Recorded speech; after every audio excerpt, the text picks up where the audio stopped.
Dua të dëshmoj për të përlëvduar emrin e Atit tim qellor dhe se si me 29 tetor Zoti na çliroi, na ruajti nga katastrofa e Danës në Valencia. Ishim në një studim biblik kur na lajmëruan që duhet të evakuonim dhe dolëm shpejt, morëm makinën dhe u drejtuam në të djathtë. Por uji vinte me shumë shpejtësi në atë moment. Dhe morëm vendimin që të kalonim nga ana tjetër e rrugës dhe kishte shumë ujë, njerëzit ishin të friksuar, nervoz dhe flisnin se në vendet ku familjarët kishin ngecur, aty ishin të bllokuar. Dhe ne vazhduam përpara. Zoti në atë moment na udhëzonte që të vazhdonim djathtas. Në atë anë kishte shumë ujë dhe vazhduam në atë rrugë me shumë kujdes. Dhe Zoti vazhdonte dhe na udhëzonte që të kalonim në një urë. Unë e njihja pak zonën dhe vazhduam të ecnim përpara. Kishte njerëz të friksuar, nervoz dhe që ktheheshin mbrapa dhe thonin që nuk duhet të vazhdojmë, por ne duhet të vazhdonim drejt sepse Zoti na kishte lejuar të dilim nga shtëpia dhe do lejonte të ktheheshim. Teksa ecnim në këtë urë, kishte shumë makina që ktheheshin pas dhe unë vazhdova djathtas dhe u gjeta para shumë ujë. Një pjesë asaj zonë, në atë zonë, një pjesë e makinave rrëmbeheshin nga uji, por Zoti na thoshte të vazhdonim. Vazhduam në një zonë plot me ujë dhe kur mbërritëm në fund tek ura ishte plot me makina, njerëzit ishin shumë nervoz, dëgjoheshin zhurma të çuditshme dhe menduam që nuk do mundim të kalonim. Por arritëm të gjenim një pjesë të vogël rruge që mund të kalonim dhe kur kaluam urën, kishte qetësi. Ajo zonë ishte komplete qetë, teksa kthenim kokën mbrapa, ne shihnim kaos, shihnim shkatrim, përmbytje, të gjitha makinat dhe kamionët ishin të gjitha të bllokuar aty, nuk arrinin të kalonin as para as mbrapa dhe ne ishim vetëm. Kur shkuam në shtëpi filluam t'i luteshim Zotit sepse pam atë që ndodhi. Pam që shumë nga vëllezërit tanë kishin mbetur në kish, nuk arrinin do të ktheheshin, kishin humbur makinat dhe Zoti në lutje na tha që ai kishte lejuar që kjo makinë të shpëtojë, sepse do ishte nevojshme.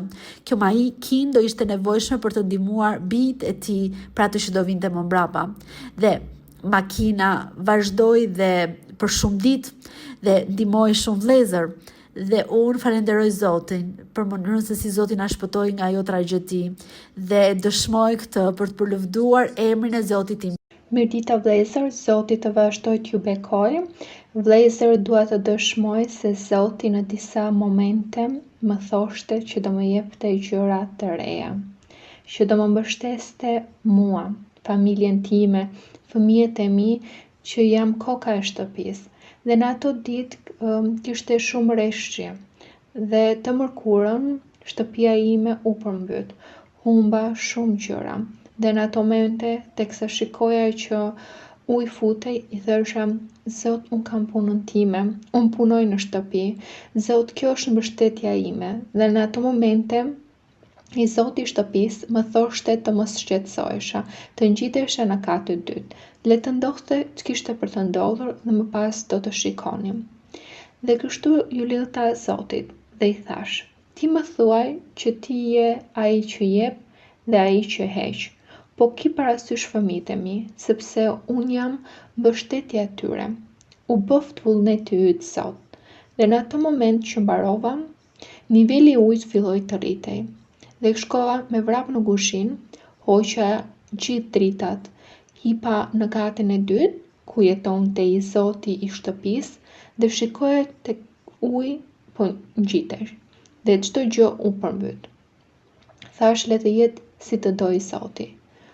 Por gjëja më e bukur dhe më e mrekullueshme është që për mua nuk pati tragjedi, nuk pati asgjë, asnjë humbje, se Zoti më dha gjëra më shumë se mendoja. Më dha gjëra më shumë se kisha nevojë. Gjëra të reja për fëmijët e mi, të cilët janë të lumtur. I jap falenderimet Zotit, i jap falënderime motër Maria Luizës, se çdo gjë ka qenë një bekim. Dhe kjo që një provë dhe më shumë se e trishtuar, jam shumë e lumtur. Se Zoti na dha çdo gjë. Na dha bekime, na dha para, na dha mundësinë që i Zoti i shtëpisë që ne të rinim në katin e dytë. Dhe të nesërmen, Zoti gjithashtu më dha një punë të mrekullueshme, një punë e cila më jep mundësi financiare. Dhe atëherë çdo gjë ishte bekim. I jap lavdinë dhe nderin Zotit tim qiellor.